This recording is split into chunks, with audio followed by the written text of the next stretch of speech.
Carlos se subió la cremallera como si acabáramos de terminar de almorzar. Sin disculpas, sin una mirada en mi dirección. Sonrió con suficiencia y dijo, eres indispensable, pero seamos honestos, no eres exactamente material con visión de conjunto.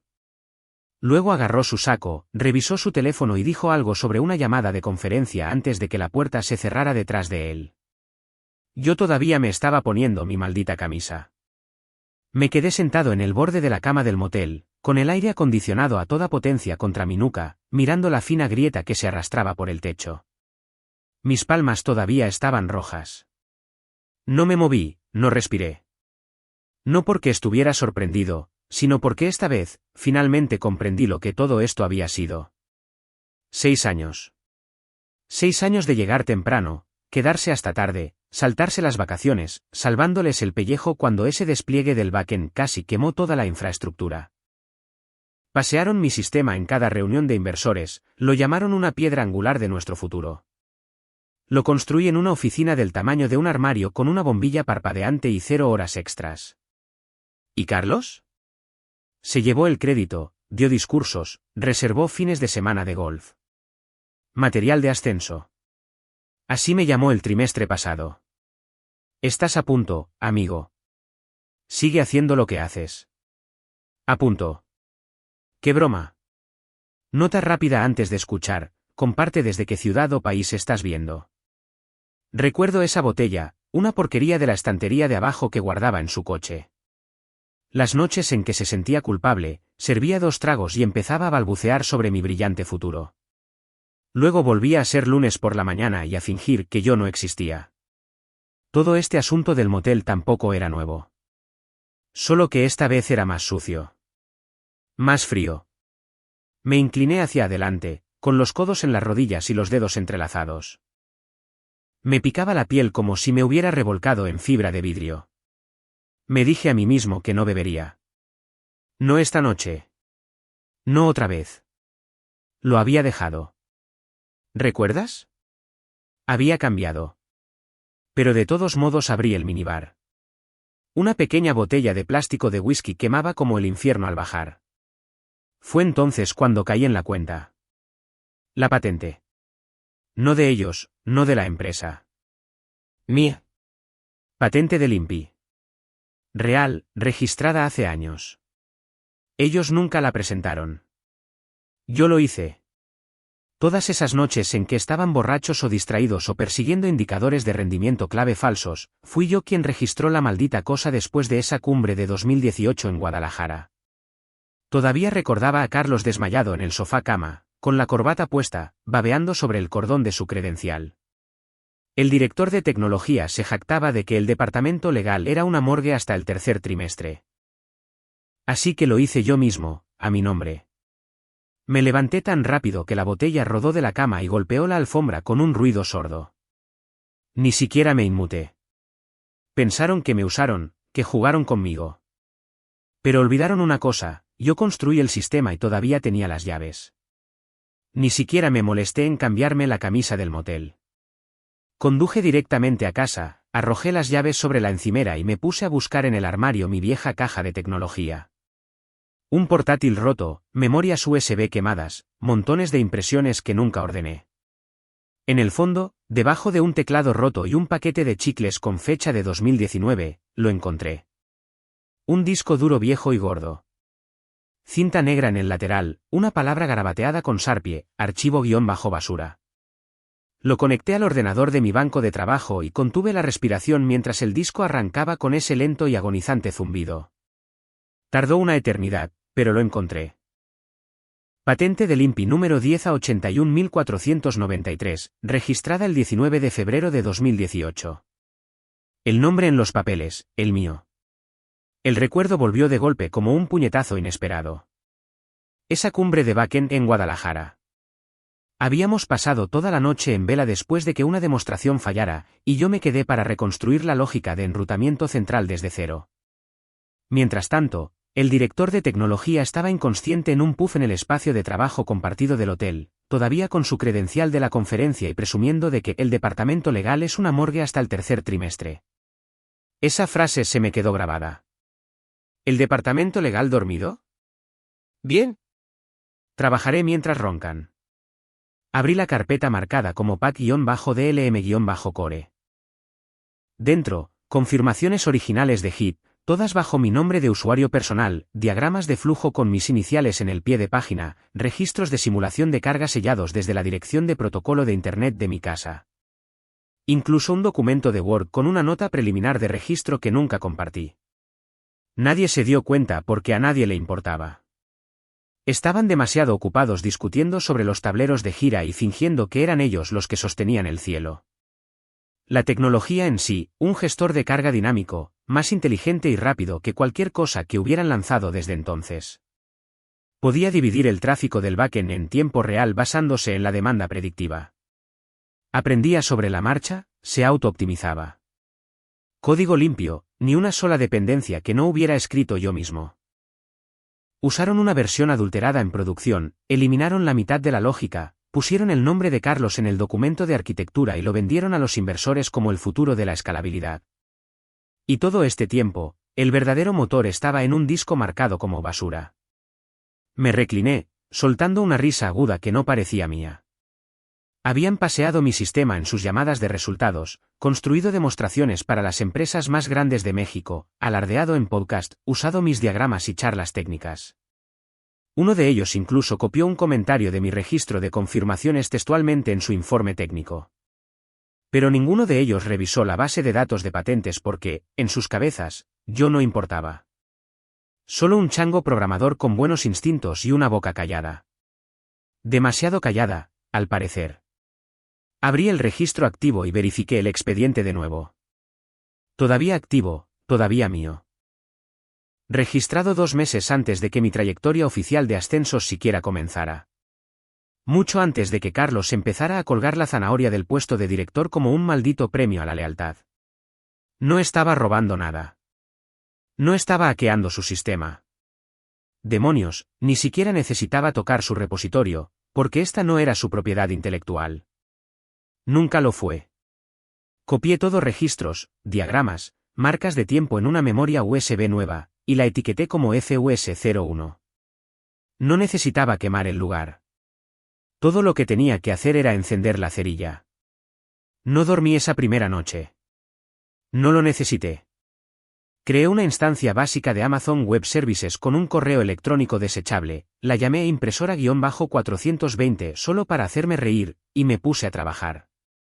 Saqué el código antiguo de la copia de seguridad, lo desnudé hasta los huesos y luego empecé a reconstruirlo. Sin grasa, sin basura heredada, solo función pura. Al amanecer, el gestor de carga ya estaba simulando tráfico a través de 6 puntos finales ficticios. Fluido, estable, incluso más rápido de lo que recordaba. Y cada vez que me sentía cansado, revisaba mis viejos hilos de Slack, los falsos pulgares arriba de Carlos. Te lo agradezco, amigo. Te necesito en este próximo sprint. No podría hacer esto sin tu magia. ¿Magia? Como si mi cerebro fuera una especie de truco de fiesta. Para la segunda noche, había duplicado el rendimiento y reducido la latencia en un 20%. Deseché los viejos manejadores de bases de datos, escribí un sistema de colas personalizado y observé cómo los registros se ejecutaban limpios, sin errores. Esto no era nostalgia, era preparación para la guerra. Para la cuarta noche, el nuevo motor zumbaba. Ligero, portátil, construido desde cero. Sin rastro de su repositorio, sin más huella que la mía. Y fue entonces cuando contacté a Nexomex. Eran nuestra mayor competencia, la empresa de la que Carlos solía burlarse en las reuniones generales como si fueran una broma. Conocía a alguien que había hecho prácticas allí hacía 2 veranos. Le envié un mensaje de texto, me pasaron con un reclutador junior, luego con un gerente de proyectos, y luego con Sofía, vicepresidenta de arquitectura, la que tomaba las decisiones. No se anduvo con rodeos, solo dijo, tienes 5 minutos. Aprovéchalos. Usé 3. Patentes, registros, una demostración del producto mínimo viable funcionando en vivo en impresora-420, confirmaciones originales, métricas de despliegue, ahorros de costos proyectados si se integraba a escala. No se inmutó, no sonrió, solo miró fijamente como si estuviera buscando grietas. Luego preguntó, ¿construiste esto? Cada línea independiente de tu empleador anterior. Existía antes de que a ellos siquiera les importara, dije. Ella asintió una vez. Eso fue todo. Para cuando volví a mi apartamento, tenía un contrato de licencia en mi bandeja de entrada y un acuerdo de no divulgación adjunto con más tinta roja que la escena de un crimen, pero era limpio, sólido, una buena lana, y lo que es más importante, una palanca de poder. Me quedé despierto esa noche impulsando la última compilación del motor al entorno de desarrollo de Nexomex. Nombre nuevo, contenedor nuevo, encriptado de arriba a abajo. Sin rastros, sin lazos, sin migajas del antiguo repositorio. Los registros cantaban. Observé los paquetes rebotar entre los servidores perimetrales como si se deslizaran sobre rieles. Asignación dinámica de tráfico en tiempo real con conmutación por error en menos de un segundo. Tomé un sorbo de café mientras su entorno de prueba alcanzaba una eficiencia de rendimiento del 98%. A la mañana siguiente, ya estábamos listos para el lanzamiento a producción. No era venganza. Era reemplazo. Y apenas estaba comenzando. Lunes por la mañana, 8:01 en punto. Presioné enviar. Asunto, notificación urgente de infracción de propiedad intelectual, se requiere acción del titular de la patente remitente, yo con copia, Departamento Legal de Nexomex con copia oculta, mi abogado personal, que no cobra barato, imaginé a Carlos en la cocina de la oficina, escuchando a medias a algún desarrollador junior presentar plantillas de diapositivas mientras removía leche de avena en un capuchino que ni siquiera se había hecho él mismo. Probablemente hizo una broma sobre la sinergia mientras su teléfono vibraba. Probablemente abrió el correo electrónico justo antes de su discurso semanal de «Aquí somos una familia». Espero que le haya arruinado la mañana. En una hora, la respuesta llegó rápida y torpe. Primero, mi correo electrónico del trabajo dejó de sincronizarse. Luego, Slack me expulsó a mitad de desplazamiento. Actualicé 2 veces. Bloqueado. 10 minutos después, mi teléfono se iluminó como una máquina tragamonedas. Tadeo, oye, amigo, algo raro pasa. ¿Renunciaste? Elisa, tu Slack ha desaparecido. ¿Qué está pasando? Número desconocido, correo de voz, 30 segundos de silencio, luego una exhalación brusca antes de colgar. Luego Carlos finalmente envió un mensaje de una línea. Carlos, pequeño cabrón vengativo. No tienes idea de lo que has empezado. Lo miré fijamente, esperando el segundo mensaje. ¿Algún farol corporativo o una amenaza a medias? Nada. Así que respondí, ¿y yo? De hecho, Carlos, sé exactamente lo que he empezado. Y lo sabía. Esto no era un aviso. No era una advertencia. Era la campanada inicial. El equipo legal de Nexomex siguió con una orden formal de cese y desistimiento redactada como un arma cargada. Viñetas, pruebas, coincidencias directas entre mi patente y su código de producción en vivo. Incluso sacaron bifurcaciones archivadas de GitHub y capturas de pantalla de hilos de Slack. Una mostraba a Carlos escribiendo, «Esto es oro. Vamos a convertirlo en producto lo antes posible», debajo de un diagrama que yo había dibujado 2 años antes. Lo llamaron una violación continua de las protecciones de la Ley Federal de Protección a la Propiedad Industrial. Yo lo llamé venganza. Alrededor del mediodía, mi teléfono volvió a vibrar. Número desconocido. Una voz que reconocí al instante. El jefe de operaciones. Siempre sonaba como si estuviera a mitad de un swing de golf. Oye, escucha. Creo que ha habido un malentendido. No lo ha habido, dije. Están usando tecnología que no les pertenece. Se les advirtió. Preferiríamos resolver esto discretamente. Deberían haber pensado en eso antes de construir su imperio sobre mi trabajo. Hizo una pausa. ¿Qué quieres? Colgué, porque ese era el punto. Ya no estaba pidiendo. Estaba tomando. Carlos construyó una carrera a mis espaldas, noches, fines de semana, código escrito en aeropuertos, baños y estacionamientos. Y cuando pedí un asiento en la mesa, se rió. Ahora podía comer solo. Todavía no lo entendían. No se trataba de dinero, no realmente. Se trataba de poder, de control, de finalmente hacerles sentir la presión que habían pasado años descargando sobre todos los demás. Al atardecer, mi LinkedIn explotó con reclutadores. 2 publicaciones de blog ya mencionaban la disputa de propiedad intelectual. Alguien filtró el encabezado del cese y desistimiento. Pero yo no estaba prestando atención. Estaba desplegando la versión 2.1 en los servidores de control de calidad de Nexomex. Sin errores, sin saltos, sin registros de fallos. Solo justicia limpia y optimizada. Nexomex accionó el interruptor a las 9 de la mañana en punto. Sin comunicado de prensa, sin cuenta regresiva, solo una ejecución silenciosa. Mi versión limpia, reescrita, a prueba de bala se deslizó a producción completa sin un solo contratiempo. En el segundo en que se activó, vi cómo las métricas de su panel de control se disparaban como un ritmo cardíaco con cafeína. Los tiempos de respuesta cayeron. El tiempo de actividad alcanzó un ridículo 99.99%. Las tasas de error se desplomaron. Mientras tanto, en mi antigua empresa, las cosas se pusieron feas rápidamente. Para el mediodía, su backend parecía estar tratando de respirar a través de una pajita. Saturación de la unidad central de procesamiento, tiempos de espera en cascada, interfaces de programación de aplicaciones que no respondían. Todos los parches heredados que yo solía improvisar con cinta adhesiva y magia de código estaban fallando uno por uno. A las 12:37, uno de sus mayores clientes empresariales, Transportes del Norte, tuiteó, migrando a @Nexomex esta semana. Esperando con ansias la estabilidad. Vía rápida cohete. Ese emoji. A sangre fría. Carlos siempre se jactaba de cómo Transportes del Norte estaba asegurado. Decía que los ejecutivos le debían tragos.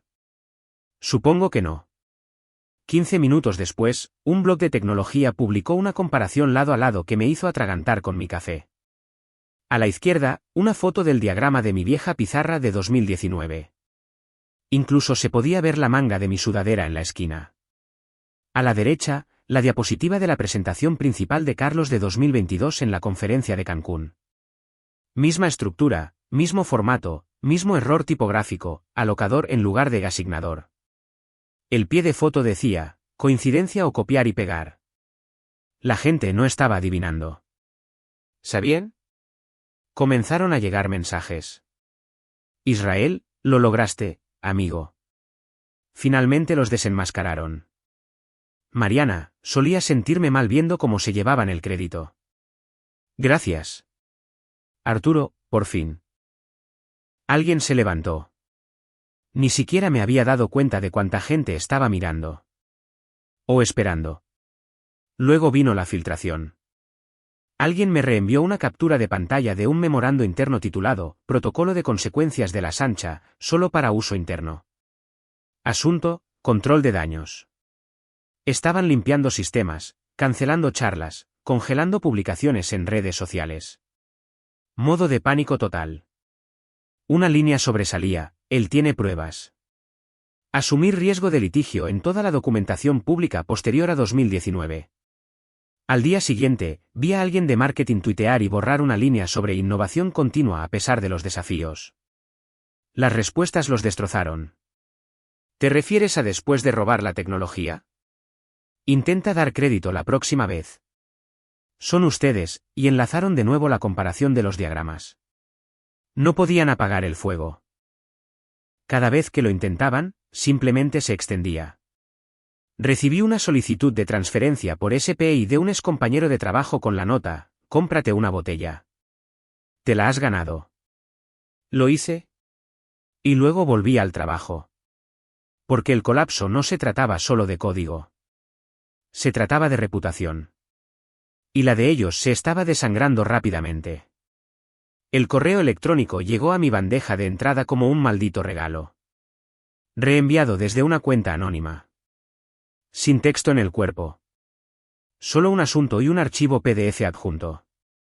Asunto, despido inmediato, Carlos Villegas Hilo, Recursos Humanos, Legal, Presidente del Consejo, Seguridad. Lo abrí, leí las primeras líneas y me recliné en mi silla. Ahí estaba, en blanco y negro, despido con efecto inmediato por incumplimiento de conducta y no revelar el riesgo de exposición de propiedad intelectual. Sin almuerzo de despedida, sin paracaídas dorado. Solo el suelo desapareciendo bajo sus pies.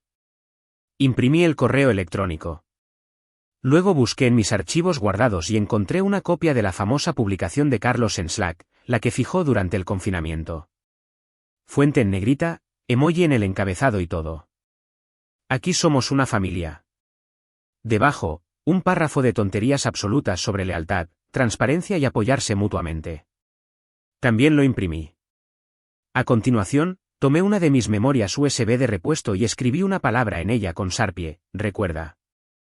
La cargué con solo 3 archivos, el registro original de la patente, un clip de demostración del motor funcionando en Nexomex y una captura de pantalla del tuit de Transportes del Norte. Sin ediciones, sin mensaje, solo hechos. Luego llamé a un mensajero. Pagué extra por la entrega en el mismo día. Le dije al tipo, entrégalo directamente en la recepción. No lo dejes. No firmes nada. Aparecí 30 minutos después de que se marcara como entregado. La placa con el nombre de Carlos todavía estaba en la pared de cristal fuera de su antigua oficina. Las luces estaban encendidas dentro, pero los muebles parecían reorganizados, medio embalados, como si alguien hubiera intentado que pareciera temporal. Esperé al final del pasillo, con las manos en los bolsillos y la capucha puesta. Nadie me detuvo. A través del cristal, lo vi entrar, dejar su café y ver la carpeta en su silla. La abrió lentamente, leyó primero el correo electrónico. Vi cómo se le tensaban los hombros. Luego sacó la publicación de Slack. Pude verlo congelarse, la boca apretada, la mandíbula tensa. Por último, la memoria USB. La miró fijamente durante un largo segundo, luego la conectó al costado de su portátil. Vi la pantalla parpadear en blanco, luego en verde, y fue entonces cuando levantó la vista, directamente hacia mí. Movió los labios para decir algo. No sé qué. Tal vez por qué. Tal vez por favor. No importa. Simplemente le devolví la mirada. Luego asentí una vez, me di la vuelta y salí. Sin palabras, sin regodeo, sin un último chiste.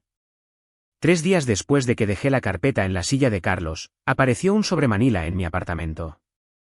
Sin tocar, sin timbre. Simplemente se deslizó por debajo de la puerta como una mala broma. Dentro, una notificación de demanda. Me acusaban de sabotear sistemas internos y de coaccionar a desarrolladores junior para que entregaran información propietaria. Coaccionar. Eso era el colmo. Ni siquiera me inmuté. Se lo envié directamente al equipo legal de Quetzaltech.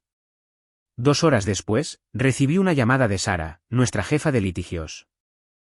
Voz tranquila, acento norteño, acostumbrada a devorar contratos de miles de millones de pesos antes del almuerzo. Sus palabras exactas, no tienen caso.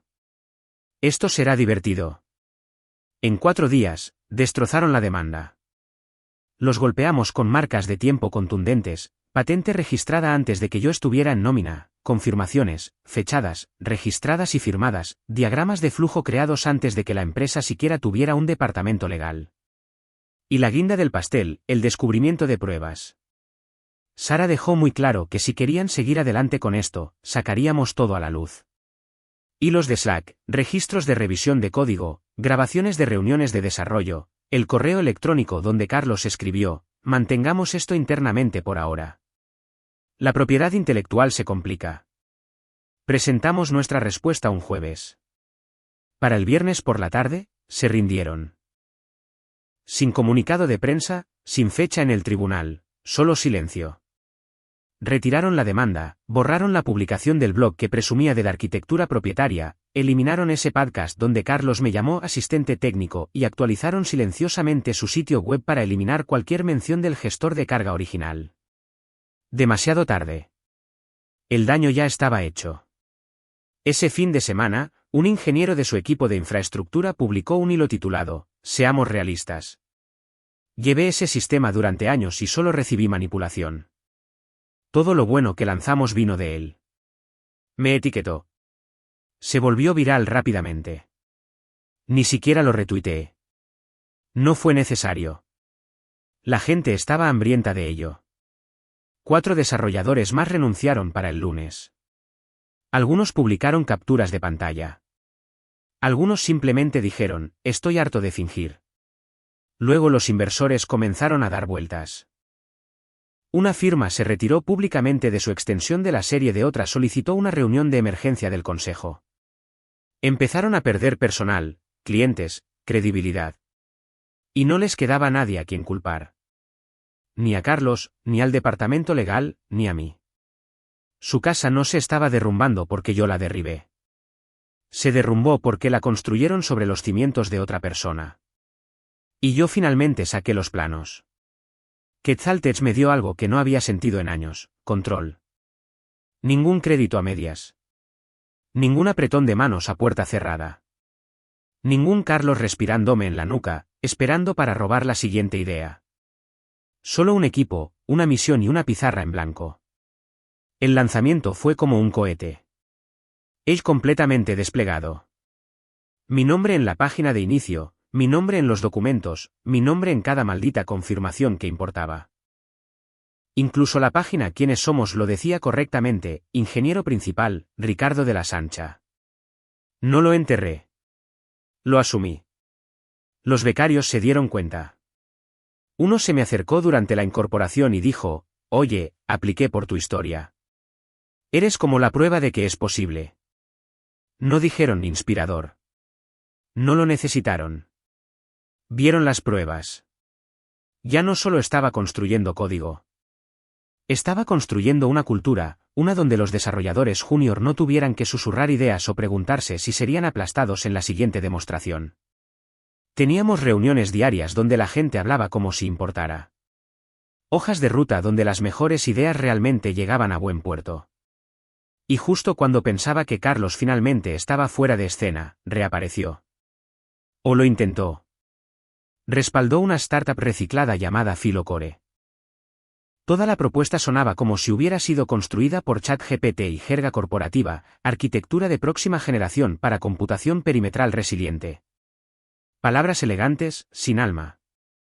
Pero yo sabía lo que estaba haciendo. Robó lo suficiente de mi antiguo diseño para que pareciera familiar, esperando que nadie se diera cuenta. Nos dimos cuenta. Así que construí la versión 3.0 de Edge. Sin piedad, sin adornos, solo velocidad pura con componentes bloqueados por patente que no podía tocar legalmente. Lo lanzamos en beta bajo un despliegue discreto. En un mes, la mitad de la lista de clientes de Filocore abandonó el barco. La mayoría ni siquiera pidió una llamada de ventas. Simplemente se fueron.